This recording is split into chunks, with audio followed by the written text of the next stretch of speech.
Salam, selamat bertemu di dalam kasih Tuhan Yesus. Saya Pastor Babu sekali lagi mengucapkan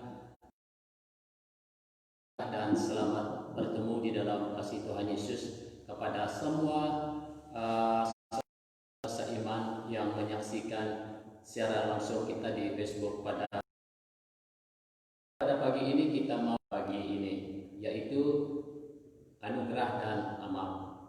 Jadi sebelum kita terus kepada firman Tuhan, mari kita berdoa sebelum kita teruskan. Haleluya. Bapa Surgawi, kami datang di hadapan Tuhan mengucap syukur kepada Engkau karena Engkau Allah yang baik, Allah yang mengasihi kami, Allah yang menyertai, memelihara, memberkati kami bersama Tuhan Yesus. Kami serahkan semuanya dalam tangan Tuhan. Demikian juga Tuhan, pada pagi ini kami mau belajar dari firman Tuhan. Roh Kudus-Mu yang berbicara kepada kami, yang menyatakan kebenaran firman Tuhan dalam hati kami, supaya firman ini yang hidup, firman yang dapat mengubah hati kami untuk kami menjadi anak Tuhan yang setia dan belajar mengasihi Tuhan dalam seluruh kehidupan kami. Terima kasih Tuhan, kiranya Tuhan Engkau rapi menyampaikan pagi ini supaya firman Tuhan disampaikan menurut urapan dan pimpinan kuasa Roh Kudus sendiri. Terima kasih. Dalam nama Tuhan Yesus kami sudah berdoa. Amin. Anugerah dan amal. Anugerah dan amal merupakan sesuatu perkara yang berbeda. Anugerah merupakan sesuatu yang Tuhan berikan. Anugerah keselamatan yang diberikan Tuhan percuma kepada umat manusia. Ya, sedangkan amal merupakan usaha manusia melakukan sesuatu yang baik. Jadi hidup beramal itu memang baik. Jadi maka itu kita mau antara anugerah Allah dan amal adalah suatu perkara yang kedua-duanya adalah sangat berguna dalam kehidupan rohani kita. Jadi saudara-saudara, mari kita terlebih dahulu melihat poin yang pertama, yaitu keselamatan datang bukan oleh amal. Jadi ingat ini, keselamatan datang bukan oleh amalan. Ayat nanti yang di dalam firman Tuhan yang kita belajar pada hari ini, kita banyak kutip ayat ya, firman Tuhan yang akan kita baca. Keselamatan datang bukan oleh amalan. Mari kita baca pasal 19 ayat 16 yang berbunyi demikian. Ada seorang datang kepada Yesus dan berkata, "Guru, apakah yang harus kuperbuat untuk hidup yang kekal?" Jadi seorang yang datang kepada Yesus ini adalah seorang kaya, seorang yang menaati hukum Taurat begitu rupa, sehingga di dalam hatinya merasakan bahwa dia sudah melakukan amalan-amalan yang baik dan mematuhi seluruh hukum Taurat. Jadi dia datang kepada Yesus, "Apakah yang baik yang harus kulakukan supaya aku peroleh hidup yang kekal?" Nah, di sini kita lihat Yesus menjawab dia, "Jangan mencuri, jangan berzina, hormatilah ayah dan ibuku," dan sebagainya. Kata orang muda ini, "Oh, semuanya itu sudah saya lakukan sejak kecil lagi, apalagi yang kurang?" Jadi dalam orang kaya ini atau orang muda ini, maka kehidupan kekal itu diperoleh daripada perbuatan baik atau hasil usaha manusia, yaitu dalam usahanya melakukan amalan yang baik, melakukan semuanya. Dengan demikian dia berkenan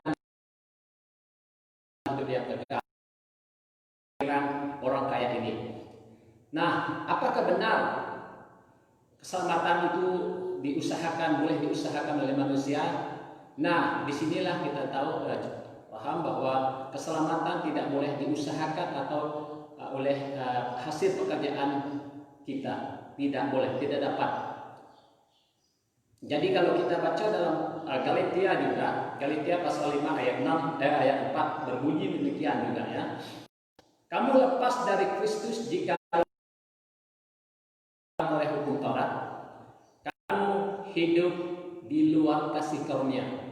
Nah, artinya di sini Yesus sendiri yang mengatakan bahwa kita mengharapkan kebenaran, artinya jika kita menaati, melakukan hukum Taurat sebagai rupa dengan harapan supaya kita memperoleh hidup yang kekal, kata firman Tuhan, kita hidup di kasih karunia. Artinya bahwa keselamatan itu tidak boleh dihasilkan atau tidak boleh diusahakan oleh pekerjaan tangan manusia. Jadi itu sebabnya di sini Paulus mengatakan hidup di luar kasih karunia. Nah, jadi seterusnya kita baca ulang dalam ayat yang lain. Allah menyelamatkan kita bukan karena perbuatan baik kita. Ingat ini, Allah menyelamatkan karena perbuatan baik kita. Mari kita baca dalam Titus pasal 3 ayat 5 yang berbunyi demikian. Pada waktu itu menyelamatkan kita bukan karena perbuatan baik yang kita telah lakukan, tetapi karena rahmat-Nya oleh pemandian kelahiran kembali oleh pembaruan yang dikerjakan oleh Roh Kudus. Nah, di sini sangat jelas mengatakan bahwa keselamatan itu Dia menyelamatkan kita, Yesus menyelamatkan, bukan perbuatan baik yang kita lakukan. Nah, jadi oleh itu saudara, jangan kita merasakan bahwa kita sudah melakukan perbuatan sehingga perbuatan baik itu membuat kita berkenan di hadapan Tuhan. Bukan demikian saudara, bukan demikian. Perbuatan baik yang kita lakukan, tetapi karena rahmat-Nya, karena anugerah-Nya, yaitu yang dikerjakan dia kelahiran kembali oleh Roh Kudus. Nah, itu dikatakan bahwa keselamatan itu tidak daripada perbuatan, bukan katanya di sana. Nah, kita baca juga ayat yang lain. 2 ayat 8 hingga 9 yang berbunyi demikian. Karena kasih karunia kamu diselamatkan oleh iman, bukan hasil usahamu, tetapi pemberian Allah. Itu bukan hasil pekerjaanmu. Jangan ada orang yang memegahkan diri. Nah, di situ dikatakan ada 2 kali perkataannya mengatakan bukan hasil usahamu, bukan hasil pekerjaan. Ada yang memegahkan diri. Jangan kita saya melakukan yang terbaik untuk Tuhan. Nah, saya pasti akan masuk surga. Saya akan pasti berkenan di hati. Saya melakukan perbuatan baik. Bukan begitu. Bukan karena perbuatan baik kita berkenan kepada Allah. Nah, oleh itu saudara-saudara, jangan kita berpikir bahwa keselamatan itu diperoleh oleh perbuatan baik kita. Tidak sama sekali, saudara. Nah, saya ingin beri satu kesaksian. Orang tua yang berkata begini, katanya begini, aku ini menipu orang, aku tidak pernah mencuri, aku bergaduh dengan orang, aku tidak pernah melakukan kejahatan, aku tidak pernah melakukan, dan saya baik dengan orang, saya mengasihi orang, dan saya melakukan yang baik, katanya. Nah, dia lanjutkan perkataannya lagi dan mengatakan, kalau saya mati nanti, pasti saya masuk surga, katanya. Jadi saya sendiri yang mendengar kesaksian ini, ya. Jadi kata dipahamkan oleh orang ini bahwa perbuatan baiknya itu yang membuat dia berkenan di hadapan Tuhan, yang membuat dia dapat diterima oleh Tuhan, yaitu dapat masuk surga. Jadi ini adalah banyak salah paham, banyak orang salah paham tentang perbuatan baik. Jadi perbuatan baik itu tidak boleh diusahakan oleh, dan keselamatan itu tidak boleh diusahakan oleh manusia,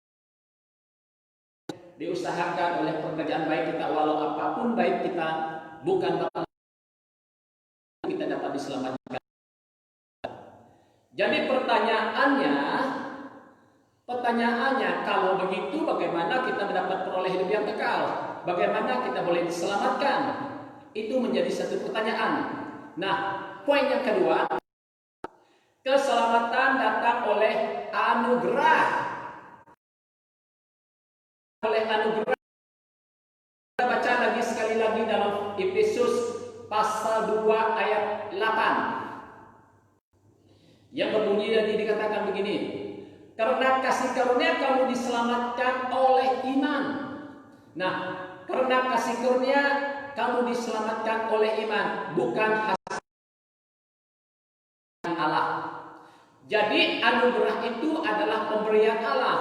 Anugerah itu adalah kasih karunia Tuhan yang diberikan kepada kita karena iman kita kepada Yesus Kristus. Jadi itulah kita dapat keselamatan ini Tuhan Yesus. Nah, siapakah Yesus itu yang kita imani itu? Jadi dialah Yesus yang adalah juru selamat kita.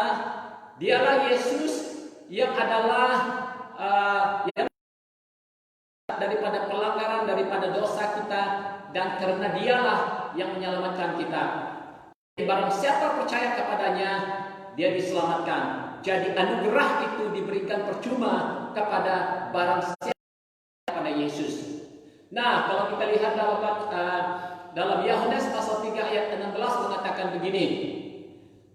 Karena begitu besar kasih Allah akan dunia ini, sehingga Ia telah mengurniakan anaknya yang orang yang percaya kepada Allah, melainkan memperoleh hidup yang kekal. Nah, di situ dikatakan supaya setiap orang yang percaya kepada tidak binasa melainkan memperoleh hidup yang kekal. Artinya di sini saudaraku, yaitu Yesus itu karena kasih Allah, Yesus datang ke dunia ini supaya setiap dia mati di atas salib, hari ketiga dia sudah bangkit dan naik ke surga dan tinggal di surga dan akan datang kembali dan membawa orang yang percaya kepadanya dan diam bersamanya bersama dengan dia di surga.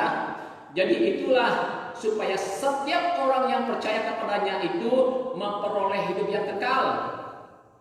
Nah, itulah keselamatan yang percuma, yang cuma-cuma, yang anugerah yang percuma, yang Allah berikan kepada kita oleh karena kita beriman kepada Yesus, oleh karena kita percaya kepada Yesus, oleh karena kita menerima Yesus sebagai Tuhan dan Juru Selamat kita, maka keselamatan itu diberikan kepada kita, saudara. Jadi saudaraku, saya ingin memberitahukan kepada kita, sungguh pun demikian, sungguh pun anugerah itu merupakan anugerah keselamatan yang percuma kepada setiap orang. Tapi tidak berarti semua orang dapat menerimanya. Kenapa? Kenapa keselamatan itu diberikan kepada semua orang? Mengapa Yesus mati untuk semua orang? Tetapi mengapa sebagian saja yang diselamatkan? Karena sangat jelas yang dikatakan ayat Yohanes 3 ayat 16, supaya setiap orang yang percaya kepadanya tidak binasa melainkan memperoleh hidup yang kekal. Artinya barang siapa percaya kepada Yesus, dialah yang diselamatkan. Sungguh pun Yesus mati untuk semua orang. Sungguh pun Yesus telah mati di atas kayu salib 2000 tahun yang lalu. Namun yang berlaku kepada orang yang percaya dan menerima dia saja yang diselamatkan. Ini sangat jelas, saudara. Jadi oleh itu keselamatan anugerah itu adalah pemberian yang percuma, anugerah yang percuma yang diberikan kepada saya dan juga kepada saudara dan kepada kita semua. Tetapi terserah kepada pilihan kita yang memilih, kita yang membuat pilihan sama ada kita mau menerima keselamatan itu atau tidak, sama ada kita bergantung kepada pilihan. Nah, ayat Kisah Para Rasul pasal 4 ayat 12. Dan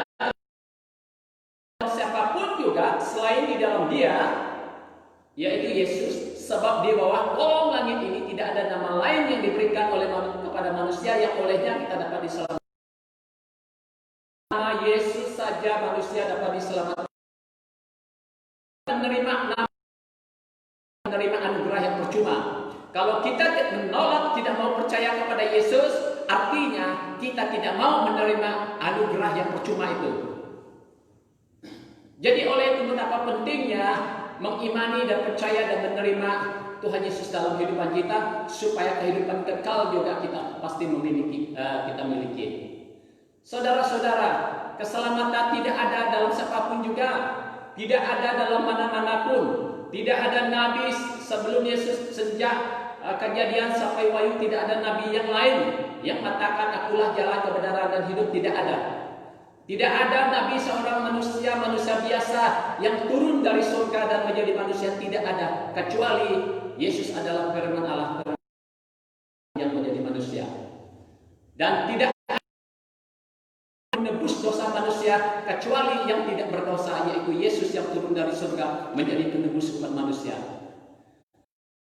Jadi dialah datang untuk membawa hadiah yang percuma itu. Jadi oleh itu mari kita membuka hati untuk Yesus, supaya kita anugerah keselamatan yang Tuhan Yesus berikan.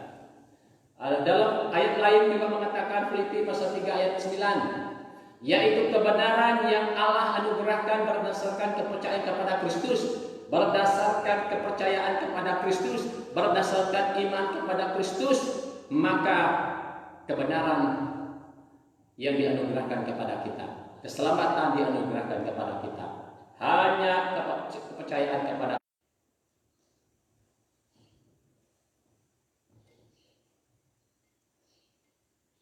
Jadi keselamatan itu tadi yang kita peroleh daripada iman kita kepada Yesus, yaitu kita percaya kepadanya. Jadi sekarang semua orang yang percaya kepada Yesus, semua orang yang sudah memiliki kepastian keselamatan dalam Yesus, ya, sekarang kita lihat poin yang ketiga. Poin yang ketiga, keselamatan, kita diselamatkan supaya hidup beramal. Kita diselamatkan supaya hidup beramal. Jadi disinilah gunanya hidup beramal, saudara. Nah, saudara-saudara, amalan yang kita buat itu penting. Amalan yang kita buat setiap hari itu baik.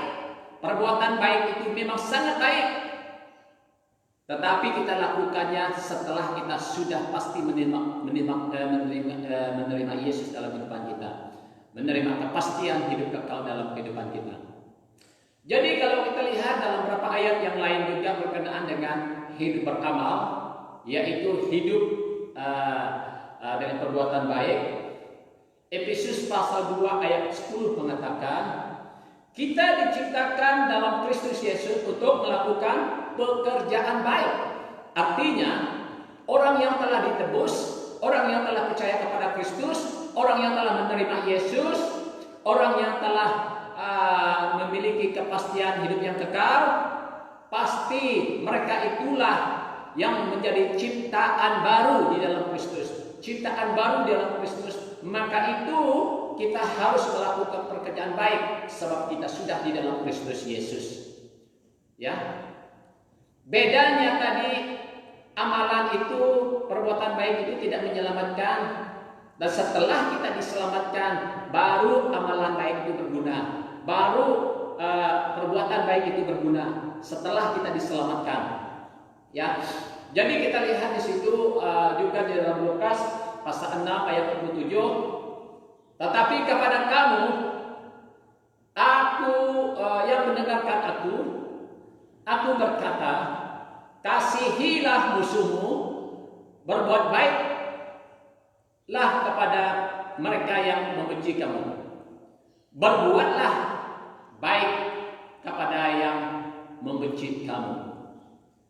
Mengapa Yesus mengatakan, mengapa Tuhan Yesus berbuat baik kepada orang yang membenci kita? Mengapa Yesus menyuruh kita mengasihi orang yang memusuhi kita? Yang pertama, sebab Yesus mengasihi kita, maka kita harus mengasihi orang lain. Kita sebelum mengenal Yesus, sebelum kita percaya kepada Yesus, kita adalah musuh Allah. Tetapi setelah kita diperdamaikan darah Kristus, maka kita adalah sahabat Tuhan. Maka itu Allah mengasihi masih dalam dosa. Maka itu sebabnya datang, sebabnya mengasihi kita ketika kita masih dalam dosa. Jadi demikian juga Tuhan Yesus memerintahkan kepada kita supaya kita mengasihi musuh kita. Kita menolong, kita membantu, kita memberi orang-orang yang membenci kita. Yang menunjukkan bahwa di dalam tindakan, di dalam perbuatan baik yang kita lakukan kepada musuh kita yang membenci kita, yang menyatakan bahwa kita sedang mengasihi mereka. Nah, ini ajaran Yesus. Dan seterusnya Galatia pasal 6 ayat 9, janganlah jemu-jemu berbuat baik. Jangan jemu-jemu berbuat baik. Jadi orang yang sudah percaya, orang yang telah ditebus, sudah memiliki kepastian, orang yang telah mendapat anugerah Allah, maka jangan jemu-jemu berbuat baik. Jadi Tuhan menyuruh kita supaya kita terus berbuat baik dan terus berbuat baik. Galatia 10 juga yang berbunyi demikian. Karena itu, selama masih ada kesempatan bagi kita, marilah kita berbuat baik kepada semua orang, tetapi terutama kepada kawan-kawan kita seiman. Jadi di situ kita juga melihat bahwa selagi masih ada kesempatan, mari kita berbuat baik untuk semua orang. Berbuat baik, mengasihi orang, melakukan terutama kawan-kawan seiman. Jadi betapa pentingnya, betapa bergunanya itu dan baik itu. Sebab itulah perintah Tuhan kepada orang yang sudah mengasihi Dia, yang telah diselamatkan. Titus 2 ayat 7 juga mengatakan demikian. Jadikanlah dirimu sendiri suatu teladan dalam perbuatan baik. Jadikanlah dirimu sendiri suatu teladan dalam perbuatan baik. Jadi orang percaya kepada Kristus, orang yang telah mendapat percuma itu harus menjadi teladan yang baik. Ya, menjadi teladan yang baik. Nah, Yohanes pasal 3 ayat 11. Yohanes pasal 3 ayat 11 yang berbunyi demikian. Saudaraku yang kekasih, janganlah meniru yang jahat, melainkan yang baik. Barang siapa berbuat baik, ia berasal dari Allah. Yaitu kita berbuat baik, yaitu meniru yang baik. Kita berbuat baik berasal dari Allah. Mengapa? Sebab kita telah percaya kepada Yesus dan lahir baru di dalam Kristus, maka kita lahir dari Allah sendiri. Maka itu kita harus berbuat baik. Apabila kita berbuat baik, kata firman Tuhan, kita berasal dari Allah sebab kita lahir baru di dalam Allah. Ya. Jadi saudara-saudara, kita lihat lagi ayat Yohanes 15 ayat 16. Yohanes 15 ayat. Bukan kamu yang, tetapi akulah yang memilih kamu. Aku telah menetapkan kamu supaya kamu pergi.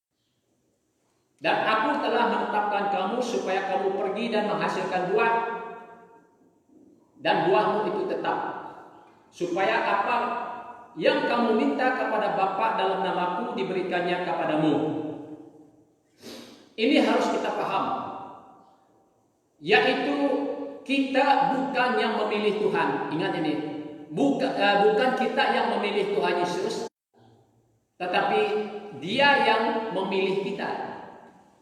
Kita patut bangga, bersyukur kepada Tuhan karena Yesus yang memilih kita, bukan kita yang memilih Dia. Dia yang memilih kita. Itu sebabnya kita mampu dan percaya kepada Dia. Sebab saudara, betapa banyaknya manusia di muka bumi ini. Betapa banyaknya manusia di muka bumi ini dan tidak mau harus berbuat baik, tetapi ia tidak melakukannya, ia dosa melanggar perintah Tuhan memang itu adalah dosa, dan kita tahu itu memang dosa. Dan semua orang tahu bahwa pelanggaran terhadap perintah Tuhan adalah dosa. Sesuatu yang jahat adalah dosa. Akan tetapi jika kita tidak mau melakukan yang baik,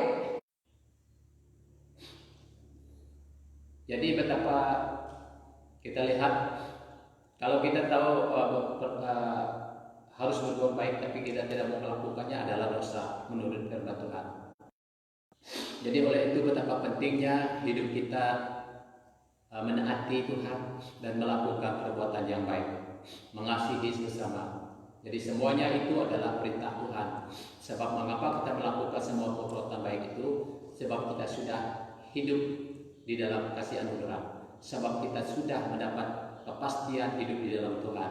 Sebab kita daripada Tuhan Yesus yang telah mati dan telah bangkit dan telah hidup kembali untuk kita dan akan datang kembali dan membawa kita di mana Dia akan tinggal dan kita akan hidup bersama Dia. Maka itu hidup di dunia sementara ini kita harus berbuat baik sesuai dengan perintah Tuhan. Maka itu Tuhan, saudara-saudaraku, mari kita belajar untuk menaati firman Tuhan dan belajar untuk berbuat baik sesama kita, sesama manusia, karena itu adalah perintah Tuhan yang harus kita taati dan kita lakukan dalam kehidupan kita sebagai orang yang percaya kepada Kristus.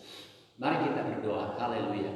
Bapa di surga, kami mengucap syukur karena Engkau hadir di tengah kami, yang telah berbicara kepada kami, yang telah menolong membantu kami Tuhan, di mana kami telah belajar dari firman Tuhan. Kiranya Tuhan terus memberkati semua saudara-saudara kami yang mendengar pada hari ini.